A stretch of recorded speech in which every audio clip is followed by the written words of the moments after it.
Hello and welcome to your astrological vibrations for Thursday, July 15th, 2021 by Gaia Blooming. I am Mimi and our energy mantra for today is my feels bring me revelations and understanding. And today we have Chiron going retrograde. And I'm definitely having so many downloads about this Chiron retrograde energy. And it really comes around being an individual. Now, what is really interesting is right now Chiron is in a sort of dance connection with Saturn retrograde in Aquarius. And both Aquarius and Aries energy can bring the essence of the unique individual and the importance of the unique individual. Now, Aquarius, because it's a weird sign, can also bring the importance of the collective, which is also important. However, my feeling is with Saturn retrograde and Chiron going retrograde in Aries, the overall feeling is who you are as an individual, your unique frequency is so important to the world, which means what's good for you, truly, on the soul level, is good for the collective. Now, we've been kind of operating in the world as what's good for the collective, do it, whether it's good for you or not. And as we have this retrograde energy, this is really a call for you to tune into yourself, your frequency, who you are, do healing around that, connect in, and really start recognizing what is good for you.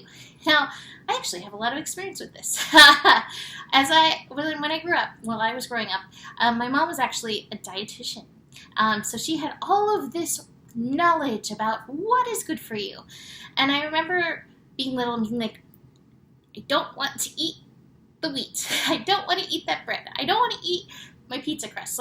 There were so many things I really wanted. If you had given me a choice of what to eat, I probably would have lived for a while on fruit and broccoli and cucumbers especially, because my body knew what it really needed and wanted. And fortunately, a lot of my food was clean enough that I was able to tap into that. I was not allowed that based on my mom's dietitian stuff, basically. What she knew to be healthy, what she knew was this collective health information. However, I as the individual didn't get to experience that, and consequences last, right? And so it's the same kind of thing. And it's not just talking about health. This is so many layers. For some people, going to college is wonderful. For others, that's not the path. For some people, playing group sports is wonderful. For others, it's not the path. And so it's really, for some people, cats are wonderful to watch Luce in the background chasing a bug. For others, it's not. And so it's really about connecting in for you as an individual. What is true for you? Who are you? What frequencies match and support and hold up who you are? So our work with Chiron going retrograde is to move through and notice, this thing that I've been doing because I've been told that it's good for me, and it's not. This thing that I have in my life, I've been told that it's good for me, but I feel anxiety or I feel bad every single time I have to engage with it. That's a sign that something's off there. So for the work for all of us, this is the collective right here, is to sort through and start noticing, is this a yes? Does my body lean into this? Or is this a no? Do I contract? Do I feel repelled from this energy? So you can get better in touch with who you are, and you can offer yourself healing energy. Now, of course, the focus is healing because it's Chiron, but I think everything in our life is either taking us closer to our bliss, to our healing, to our truth, or moving us away from it. So again, this is an opportunity to really tune into this. Who are you? What feels good? What supports you? Connecting into that is key. All right, so besides this Chiron retrograde, which will be happening until December 19th, I didn't actually look. I think it goes back to, it's at 12 degrees Aries. I think it's going back to 8 degrees Aries, but I could be wrong. Ooh, I can look it up in my ephemeris that I have sitting right here. Yay. Let's see. Let's see what degree it goes back to. I was right. 8 degrees. So retrogrades all the way back to 8 degrees. So if you have anything specifically 12 to 8 degrees Aries, this will hit you stronger. It may also connect with other pieces in your chart.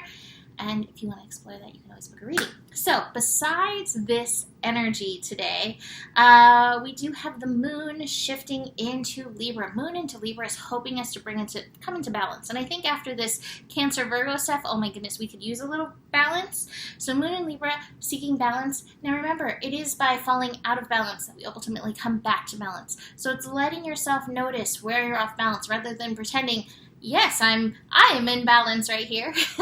You are balancing, but are you actually truly in balance? And bring yourself back to that alignment. Right now, speaking of balance, Mars and Venus are still very closely connected and can help you by listening to your intuition and then taking that guided action.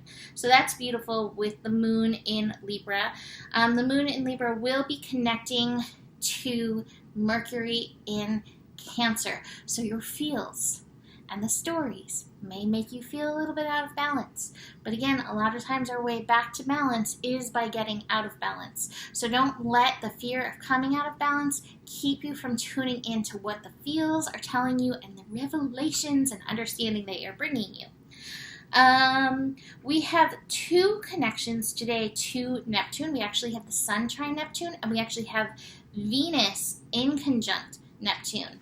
So Sun trine Neptune, strong intuitive energy, helping guide us. Like your gut reflexes, they're there for a reason. Tune into them. What are they telling you? What is your intuition? How is it trying to guide you?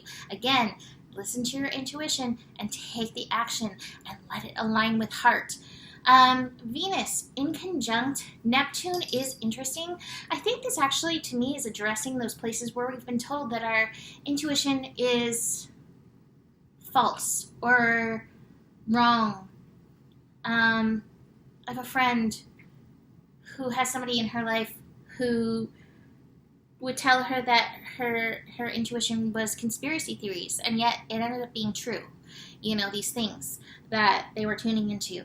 So I think looking at those times when we've been told to not honor our intuition going off, it is a sign. Now, it doesn't mean that our trauma is not necessarily informing our mind of what our intuition is trying to tell us, and that's where things can get a little bit complicated, and we need to be aware of that. However, it doesn't make your intuition any less wrong. It's the job of learning how to interpret the intuition and make trauma-informed intuitive moves. So this may be a little wonky, it may be a little confusing, and yet it is by trusting ourselves, it is by listening to ourselves, it is by honoring ourselves that we make progress in this rather than constantly doubting ourselves. So pay attention to that. I also think with Venus in conjunct Neptune, especially if your intuition is going off about any relationships in your life, listen to what your intuition is saying. Again, the trauma may be informing things. However, Neptune can represent illusion. And so with this in conjunct, we may have some illusions coming up that we do need to face. It doesn't mean the relationship is bad or wrong, but honor yourself by listening to those twinges, whatever they may be. So, speaking of that, it's interesting. I do have 2 relationship cards. I actually have the Harmony card and the Friendliness card. Both of water, both being like, hey, are you listening to your intuition? But it may be a little bit impacted by this comparison energy. What I'm getting with this is like apples to oranges, oak trees to bamboo. Be informed by your past, but don't let your past always dictate what's happening intuitively. Listen to the lessons. The lessons are there to teach you something, and yet, again, know when there may be healing on yourself, Chiron retrograde, that needs to be done in this matter. Because a lot of times these comparisons we're making actually throw us off course, if that makes sense. I feel like this message is very specific to somebody, so it may be very specific to you. Love, love, love, right? Besides that, I love that we have the sharing card and the breakthrough card. Sharing. This card feels so much like, this is who I am. I will stand in it. Honor my light. Behold my light. Love my light. Let my light shine upon you. And that is what the world is like. Yes, please. Please, please, please, please. This little light of mine, I'm going to let it shine. Please do that. Please let that do that, and do not compare your light to anybody else's, bringing up that comparison card again. So this really is, this next little passage, how can you honor you? How can you show up as you? Let that light shine. Oh my gosh, because this is what the collective needs. This is what the world needs. Your truest, most authentic self. That was longer. I was going to be like, let's jam this out. Let's get this done. 11 minutes later, we're done. All right, so you can book a reading with me. Email me, mimiclark@gmail.com. Besides that, the better it gets, the better it gets. There's more than enough love in the world for you. You have the power, and stay curious. Namaste.